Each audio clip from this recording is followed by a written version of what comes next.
তুমি কি রং তুলির সঙ্গে কথা বলো, ভালোবাসো আঁকতে? আমার কাছে ছবি আঁকা, রং তুলি একটি মেডিটেশনের জায়গা, ভালো লাগার জায়গা। আজ আমি আছি জুলফা জাহান ঐশী, চারুকলা বিভাগ, পেইন্টিং ডিসিপ্লিনে পড়ালেখা করছি জাহাঙ্গীরনগর বিশ্ববিদ্যালয়ে। চারুকলা মানে শুধু সৃজনশীলতা বা ক্রিয়েটিভ নয়, এর সঙ্গে জড়িয়ে আছে সঠিক প্রস্তুতি, সময়জ্ঞান আর বিষয়ভিত্তিক দক্ষতা। দেখা যায় আমরা অনেকে অনেক ভালো আঁকি, অনেক রিয়েলিস্টিক কাজ করছি, কিন্তু পরীক্ষার হলে গিয়ে আশানুরূপ ফলাফল পাই না। ঠিক কি কারণে?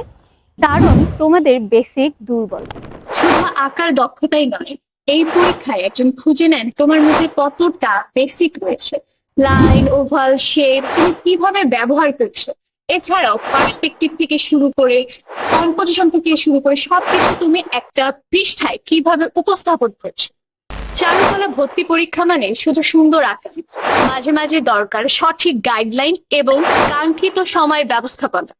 তোমরা হারিয়ে যেও না, তোমাদের প্যাশনকে এখন আত্মবিশ্বাসের সাথে ক্যারিয়ার গঠনে সহযোগিতায় আছি আমরা। যদি তুমি ভর্তি যুদ্ধে সিরিয়াস হও তাহলে নিচের ফর্মটি পূরণ করো অথবা হোয়াটসঅ্যাপ নম্বরে যোগাযোগ করো। আমাদের চারুকলা ভর্তি প্রস্তুতি কোর্স তোমাদের স্বপ্ন পূরণে সাহায্য করবে।